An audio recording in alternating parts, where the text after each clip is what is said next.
Príjemný dobrý deň, dámy a páni, dievčatá a chlapci. Vítajte pri našom ďalšom podcaste zo sveta športu, zo sveta kysuckého športu a jeho úspešných reprezentantov, medzi ktorých patria naši rodáci, naši športovci, športujúci naozaj na rôznych frontoch. No a je mi veľkou cťou a zároveň potešením dnes privítať v našom štúdiu trošku vynovenom, ale tak hľadáme si svoj formát. Verím, že sa vám to bude páčiť stále viac a viac. Po mojej pravej ruke je momentálne víťaz a už štvornásobný víťaz Európskej hokejovej univerzitnej ligy a držiteľ sekerášovho pohára Roman Kadlečík. Roman, ahoj. Ahoj, ďakujem za pozvanie. Sme veľmi rádi, že si prišiel, že si prijal pozvanie a že nám môžeš trošku priblížiť toho viac, aj keď ale zasi poslednú sezónu a ten aktuálny titul, lebo ak si dobre pamätám, bolo to na 5 zápasov, aj keď v podstate maximálny možný počet zápasov ste odohrali. Ale ten 5. bol taký, že ste sa naozaj asi uvoľnili alebo rozjazali a tam padlo veľmi veľa gólov. Aká bola cesta za sekerášovou trofejou tento rok? Tak keď to zhrnem od začiatku, od základnej časti, tak tam sme viac menej preleteli s jedným zaváhaním iba. Vlastne okrem jedného zápasu sme vyhrali všetky, čiže celkom suverénne sme prvé miesto obsadili. No a v play-off vlastne sme postúpili priamo do semifinále ako víťazi. Tam je ten formát trošku taký iný, že vlastne prví dvaja idú do semifinále a tretí až šiestý hrali ešte štvrťfinále. Tam sme chytili Košice, čo sme vlastne hrali prvý so šiestým, čiže papierovo sme mali vyhrať v najkračom čase a to sa aj potvrdilo, čiže tam sme 3-0 na zápasy zvíťazili. A vo finále sme sa stretli s maďarským súperom z Dieru a ako si spomenul, tam to bolo na 5 zápasov a dosť také nevyrovnané výsledky boli, keď to tak poviem, lebo prvý zápas sme doma prehrali v predĺžení a vlastne hneď na ďalší deň sme vyhrali 7-0 a potom sme išli do Maďarska s tým, že chceli sme minimálne ten jeden zápas tam vyhrať, no ale mali sme trošku ambície, že aj obidva, ak by sa dalo. No a tam sme zase prvý vyhrali, tuším, že 6-3 a potom vlastne už keď sme mohli vyhrať titul, tak sme prehrali 4-1 zrazu. Čiže bolo to dosť také nevyspytateľné, nevyrovnané. No a potom posledný sme mali domáci zápas a ten skončil 11-0. Je to také, ja neviem, úsmevné pre niekoho, možno netradičné. Ale to je hokej, to sa stáva jednoducho. Tam nám vyšiel vstup do zápasu, prvá tretina bola 3-0. No a každý, kto to zažil, tak už vie, že to potom ide relatívne ľahko. A zase na supera padne deka a už aj psychicky možno taký tlak, že prehrávajú 3-0, je to rozhodujúci zápas. No a my sme na tej víťaznej vlne vlastne už si užívali ten zápas a pridali sme tam nejaké góly, takže to dopadlo tak, ako to dopadlo. Nejaký si pridal aj ty, aj keď nepatríš k pravidelným strelcom, ale vieš vyslať riadny projektil, si typický obranca. Vieš porovnať toto finále s ostatnými ďalšími tromi? Ty si bol vo 4 však? V 5 teda, ale v 4 si získal trofej s klubom. V čom bolo možno iné, alebo tí súperi predtým, vy ste sa aj dosť nacestovali. Aké to, alebo potom možno ďalšia otázka, ktoré to finále, alebo ten titul je pre teba taký najdrahší, že taký, že wow, že povieš si, to bola jazda. Tak väčšina z tých finálových sérií bolo proti Trenčínu a tie boli určite najťažšie, lebo tam máme takú rivalitu. Vlastne sme dva najúspešnejšie kluby dlhodobo, keď sa na to pozrieme. My máme 4 tituly teraz, Trenčín 2. Aj viackrát sme sa stretli teda v tom finále. Čiže tam je to trošku viac ako hokej, je tam taká rivalita, ale zdravá samozrejme, však s chalanmi z Trenčína sa poznáme aj osobne s viacerými. Ale keď sa stretneme na ľade, tak ako dosť to tam iskrí často. A tam to bolo tou rivalitou také ťažšie, emočné, aj tvrdší bol ten hokej trošku. Tam boli zákroky na hrane, nejaká bitka občas možno. Čiže tam to bolo takéto tvrdšie. A tento maďarský súper, bolo to špecifické hlavne tým, že keď sme hrali vonku, tak oni majú také netypické ihrisko, také by som povedal, že kratšie a širšie.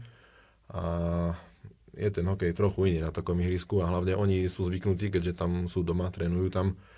Takže oni vedeli na tom hrať a my sme sa trošku tam hľadali. Takže v tom to bolo také špecifické, ale keby som to porovnal proti tým sériám s Trenčínom, tak nebolo to až také tvrdé, bolo to viac tak technické hokejové. A super bol akože dobre pripravený, musím povedať. Niekto si možno myslí, že Maďari, hej, že my sme mali suverene vyhrať, ale už to není tak, tá doba už je dávno preč, že tieto rozvojové krajiny, jak to nazvem v hokeji, tak urobili veľký pokrok za posledné roky, či už Maďari alebo aj Rumúni. A už nám pomaly dýchajú na chrbát a vidno to hlavne v tej mládeži, že majú tam šikovných chalanov, majú rôzne akadémie a tí chalani už idú do seniorského veku postupne, takže už tá kvalita je tam slušná. No, zažíva to aj naše Ačko slovenské však, teraz je v plnej príprave a tie zápasy sú veľmi, veľmi vyrovnané s týmami, ktoré kedysi možno boli ľahšie zdolateľné pre nás, ale ako hovoríš, všetci už vedia korčulovať a naozaj sa doťahujú na tých najlepších. A ty si tá tvoja kariéra je naozaj taká od začiatku až po teraz oddaný hokejista, ale ty si aj inšpiroval decka minulý rok. Prišiel si aj na Olifest, mal si svoje turné a teraz verím, že opäť niečo podobné zopakujeme, pretože vidieť tie nadšené tváre, ktoré sa pýtajú úspešných športovcov a tie otázky tak naozaj stoja za to. Ale ty si spomínaš, ty máš vlastne 4 tituly. 5 finálových zápasov, 5 finálových sérií, v drese UMB. Tu máme krásny dres inak, aj medaile ešte ukážeme. No a ak som dobre zachytil, tak aj UMB má 4 tituly. V podstate si bol iba ty, alebo koľko hráčov bolo pri 4 tituloch? 2 sme. 2 ste? Kto je ten druhý? Rišo Novodomec, náš kapitán. Perfektne, pretože toto sa naozaj nevidí a možno sa tu bude ťažšie opakovať, ale každý má tu svoju líniu nejakú. Partie ste pravdepodobne asi stabilne sa to tak nejako vymení napriek tomu, že ste dobrá partia. Ako to tam vnímaš? Tak v podstate, keď to tak zhrnem, my sme s Rišom zažili už také 2 generácie v podstate. Lebo my keď sme prišli ako nováčikovia, tak tá generácia, ktorá už tam bola nejaké 2-3 sezóny, tak už pomaly končila. A vlastne vtedy dosiahla ten vrchol, tie prvé 2 tituly, to bolo 2018 a 2019. A potom veľa chalanov z tej partie skončilo, čiže začalo sa to budovať na novo. A my sme si prežili zase tú cestu od tej prestavby tímu až zase na ten vrchol, kedy sme teraz získali 2 tituly. Čiže my sme vlastne už 2 generácie toho mužstva prežili a také 2 partie. No niektorí tam ostali kratšie, dlhšie, ale akurát sme sa smiali nedávno, že sme tam tak dlho, že už tí, čo prišli po nás, tak už odišli a my sme tam ešte stále. Čiže sme takí mohikáni, 8 sezón sme tam vlastne už. A boli sme pri tých tituloch všetkých. No ale musím povedať, že do toho prvého tímu sme prišli, tam už bolo veľa roboty urobenej predtým. A my sme prišli už na ten vrchol a sme sa kvázi, ne že zviezli, ale hej, samozrejme sme pomohli tomu aj my, ale tam to bolo už všetko ako keby nachystané pre ten úspech. A potom sme zažili aj to, že sme zase museli z dola budovať na novo to mužstvo a dostať sa na ten úspech. Čiže 2 také rozdielne cesty za tými obdomi a 2 titulmi. Pokračujete, alebo aký máte plány? Aký máš plány ty do budúcna s univerzitným hokejom? Tak podľa pravidel súťaže ja môžem hrať ešte 1 sezónu, poslednú, a Ríšo ešte 2, myslím, on je ročníkovo mladší o 1 rok. Čiže už boli nejaké rozhovory, každý sa ma, ešte ani sezóna pomaly neskončila a z každej strany počúvam tieto otázky, že čo ďalej, budeš hrať, nebudeš hrať. A úprimne som ešte nemal čas ani nad tým rozmýšľať, lebo však boli nejaké oslavy a toto. Teraz sviatky zase, takže chcem si trošku dopriať toho kľudu po sezóne, lebo bola veľmi náročná. A tak vedenie ma bude určite lanariť, si myslím, aby som ostal ešte. Ale už som v takej fáze kariéry, že z roka na rok to riešim. A vždy si nejako nechám ten kľud a v lete niekedy júl, august porozmýšľam, že čo, aj s priateľkou samozrejme sa o tom pobavím, že čo ďalej a uvidím, no akože srdce ma láka stále na ten ľad, je to jasné, ale treba zvažovať všetky okolnosti, ktoré sú, no takže neviem ešte sa vyjadriť. No, ja samozrejme, na všetko treba mať pokoj, spokoj a vychádzajú najlepšie rozhodnutia. A to či už v najväčšej akcii, alebo aj doma niekde v záhrade a popočúvať prírodu. No ale ty si moc pokoja teda nedoprial posledné roky, lebo napríklad aj tento rok ešte si dal narodeninový darček k svojim krásnym okruhlinám a síce postup do prvej slovenskej hokejovej ligy. Viem, že si taký svetobežník hokejový, pomáhal si viacerým tímom. Ako si sa ocitol v Martine? Tak v podstate Martin posledné 2 sezóny hral druhú ligu. Tam boli nejaké problémy, že spadli až úplne na dno, dá sa povedať. A oslovil ma jeden chalan, Robo Kalnický, čo hráva v Martine a prišiel do UMBčky hrávať aj tento rok a on vlastne pomáhal aj vo vedení, neviem akú presne má funkciu, ale bol aj hráč, aj funkcionár v tom klube martinskom. No a oslovil ma vlastne, že majú trošku problémy s obranou v tom začiatku sezóny, že chceli by ako spraviť ten postup, ten titul, ale že v tej obrane ich trošku tlačila topánka, tak ma oslovil, či by som prišiel im pomôcť. No a ja som bol najprv tak naladený, že už chcem hrať iba univerzitnú ligu, lebo 3 sezóny predtým som ťahal 2 ligy súbežne. A bolo to akože dosť náročné. A už som bol tak naladený, že tá univerzitná bude tak akurát pre mňa. No a plus mal sa rozbehnúť ešte univerzitný pohár, čiže mali sme hrať 2 súťaže pôvodne s UMBčkou, tak som si to zrátal, že to bude nejakých 30 zápasov, že to stačí. No ale potom nakoniec ten pohár sa rozbehol až neviem kedy v januári alebo vo februári v takom skrátenom formáte, čiže z toho nebolo viac menej nič a aj tá liga nakoniec bolo 7 tímov iba, čiže to je 12 zápasov v základnej časti. No tak potom som si to zrátal, že to mi príde zase málo. A stále ma lanarili z Martina, to bolo, neviem, možno 2-3 krát ma oslovili dokonca. No a tak potom som si povedal, teda, že idem do toho. No a musím povedať, že dobre som spravil, lebo jednak ten hokejový výsledok je skvelý, ale čo by som chcel podotknúť, tak výborná partia. Aj všetci ľudia okolo, či už vedenie, fanúšikovia a podobne. Ten Martin je naozaj hokejové mesto a tam to žilo, ako keby sme hrali extraligu, som mal pocit niekedy. Že tam bežne chodilo okolo 2000 ľudí na ligové zápasy a v play-off potom okolo 3000 to bolo a v finále dokonca vyše 4000, čo bol absolútny rekord druhej ligy v histórii.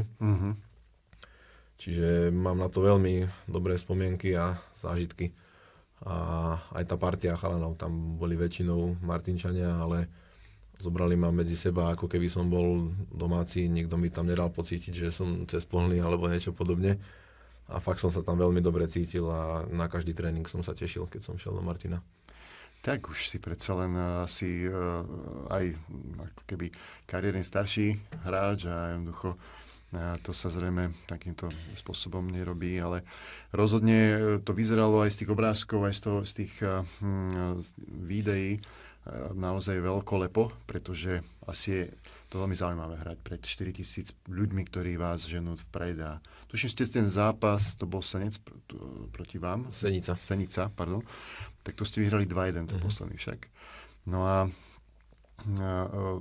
ty si sa, ja ťa poznám ako vždy, ako si hrával obranu a podobne, ale obranca si odjak živa, alebo hej, áno, že prakticky viac sa lákalo zabraňovať útočným aktivitám supera, alebo čo ťa na tom tak najviac baví, ešte sa takto spýtam. Tak ja som sa k tomu dostal asi tým, že tréneri niekedy v tých mladších kategóriách to asi rozdeľovali. A niektorí chalani boli, že skúsili aj, ale mne to nejako prischlo, tá obrana od začiatku.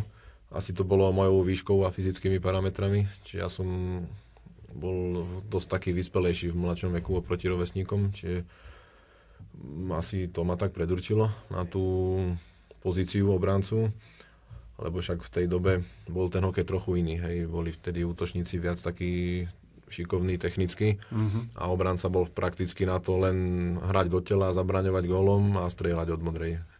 Dneska je to úplne inak. Dneska tí obrancovia sú takisto dobrí korčuliari, šikovní, podporujú útoky. Dneska je to 5 dopredu, 5 dozadu. No. Čiže musel som aj ja trošku s tým bojovať a preorientovať sa, ako vyslovene ofenzívny obranca nebude zo mňa nikdy, to je jasné, ale trošku sa snažím už aj do tej útočnej aktivity zapájať.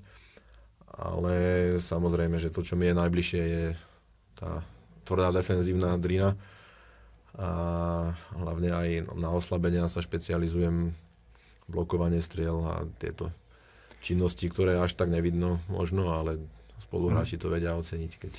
No, dnes teda na tej fotografii, ak si vás vybavujem, si bol s ocinom po víťaznom zápase. Tam ti asi gratuloval k narodinám, dnes si tu s priateľkou Ivkou. Určite sa asi nedá obísť to zázemie športovca, aj či už je to univerzitný, alebo ďalší ako extraligový, alebo taký, ktoré je dôležité v jeho živote. Ako si asi vnímaš? Alebo bez toho by sa to asi nedalo. Samozrejme, ja stále hovorím, že to zázemie dosť vplyvá aj na samotné výkony športovca. To úplne vidno, či ak je hráč, že žije v nejakom harmonickom vzťahu a má veci vyriešené v pohode, alebo niekto má nejaké problémy, možno stres, trochu psychicky rozladený, tak to hneď človek vidí aj na tých výkonoch. Čiže ja som rád a som vďačný, že to mám tak, ako to mám. Že mám priateľku, ktorá ma už niekoľko rokov podporuje v tom.